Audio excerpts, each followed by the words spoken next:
Alright, I'm here at Mike Boyle's Strength and Conditioning on a Monday morning. My name is Anthony Morando. I'm a Strength and Conditioning Coach here at the facility. Right now I am sitting with Nick Hennessy, offensive lineman for the Buffalo Bills, along with gosnick.MP4, offensive lineman for the Detroit Lions. And I just wanted to ask them a few questions regarding strength and conditioning and how important it's been to their lives, and not only theirs, but how it can be important to others as well. So being in the NFL and being at the level you're at today, how important is not only strength and conditioning but physical fitness to the youth of America today? And what's the message you think you could send out to kids? Just being in the NFL, one thing you know is for sure, it's like my job is to be in shape. Wake up every day, work out, and the more in shape I am, the more I get up in the morning and the better I do my job. You know, when you think about it, for any kids that try to make to the next level, it's not going to be easy. But it starts like, you know, at grade school levels, like what do you do to put yourself in a good position to compete? You know, it's like you can't go out with your friends, do what you're supposed to do, but at the end of the day, give yourself some time, do some sort of organized team activity, run around. If your parents can afford it, you know, go somewhere like Mike Boyle's strength conditioning is working fine for me, so that would be a good start, you know. So when you think about it, it's like nothing's gonna come to you. It's not just like trying to play in the NFL. Whatever you decide to do, it's like put in the time, do what you're supposed to do to put yourself in a good position. Which, when you know it's called to compete, do what you're supposed to do. You know, just show up and do what you're supposed to do. Yeah, to continue on that, basically all he's saying is the word that I would say is prepared. Like, you got to be prepared, and anything you can do to put yourself in a position to be as prepared as possible will put you ahead in football and other sports in life. And coming to a place where you can work out, strength, conditioning, lifting, all that is the more of that you can do, the more prepared you will be when the time comes you have to go do something. So yeah, anytime you can go someplace where you can do something, so you can put everything together to be ready to go and be prepared. Now, I guess I'm elaborating on your answers, but preparation not only for, you know, the game field and not only for the classroom, but don't you think that it shapes everyday character as well? Absolutely, definitely. Yeah. Yes. One thing I realized just by being an athlete, you know, I come back home, we'll go somewhere, whatever we're trying to do. I feel like my friends will be quick to give up, you know, say, hey, I'm tired, I'm going home. But at the end, they have that athlete's mentality. It's like, whatever, I start going to finish it. So when you think about it, it's not just like to play football, it's for everything else you do in life, you know. Like, I know my buddy Tyrone Pro, he's looking for a job right now, man. The moment the guy knew he used to play in the NFL, the guy said, you know what, you used to play in college, now you're in the NFL. I knew you're good for this job, because no matter how tough or how hard it is, you're not going to give up on us. So, all these things, it's just about doing the right thing. If you know what the right thing is, like, get up in the morning and do it, because, like, it will help you out later on in life. When you want to get a job with whoever it is, once they know you're not a quitter and you wake up early in the morning, you always all about your business, those things will help you out. I mean, hard work is definitely something that will carry over. Someone that works hard in the weight room will work hard in the field, will work hard in the classroom, and that's something that carries over into life. Will work hard at work, in business, anywhere. Just a trait that if you have, you can just keep going with it. It's a pretty optimistic outlook. And I think if you sit on a conversation like this, you get get a little fired up, makes you want to go play something right now.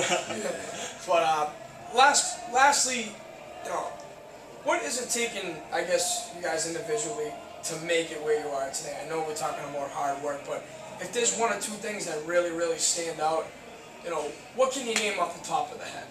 I mean, I can't anything more than we just. I mean, be disciplined. Discipline, yeah. You know, like, yeah, you were saying earlier, you know the right thing to do. Everybody always knows the right thing to do. It's just to do it.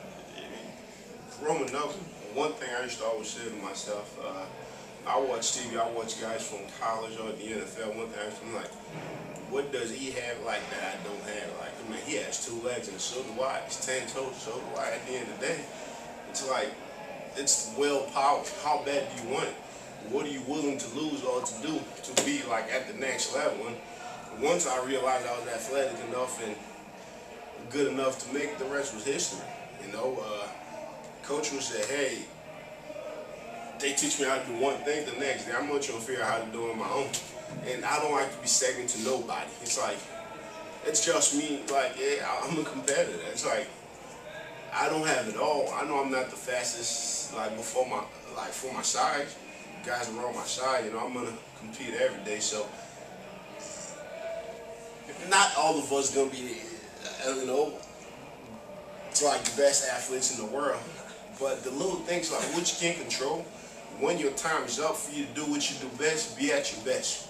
You know, and when your number's called, you never know how many like other opportunities you're gonna have. I was a true freshman. Coach Brian from Boston College called me out and said, "Hey, it's your turn to show up." And I was so excited the first play. I went offside. Everybody started laughing. The next play, I went and crashed somebody. I turned around and said to myself, "I can do this thing." And like the rest was history. Every little chance I get, you know, show up and do what you're supposed to do. So like Nick was saying, be disciplined.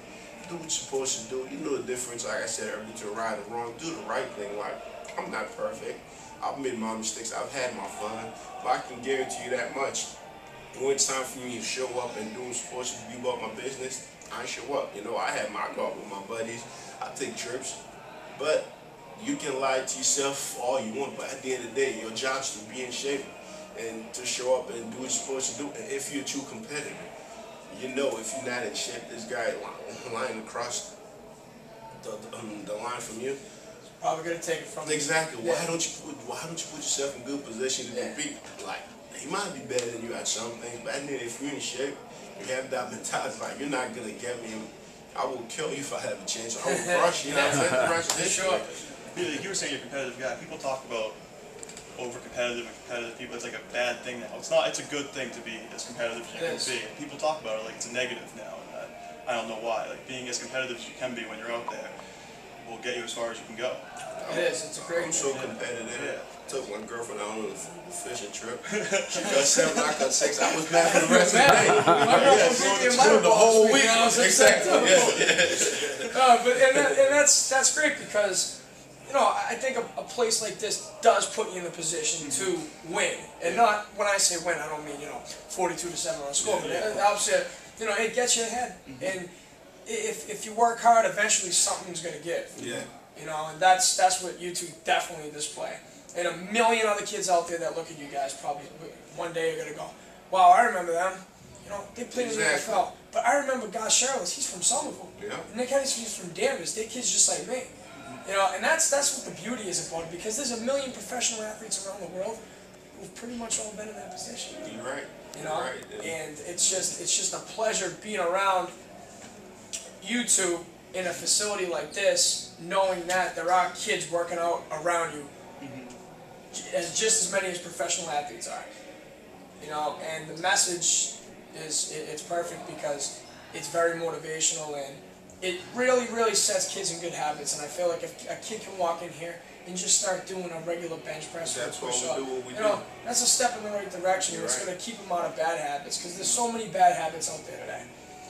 And, you know, seeing you two and the rest of the guys that are out there, you know, it's a pleasure, and it's great having you guys around, and I really appreciate your time. No problem. You know, thanks for the conversation. And good luck this season in camp, and thank you very much. we're rooting both teams on. Thank you. Appreciate it.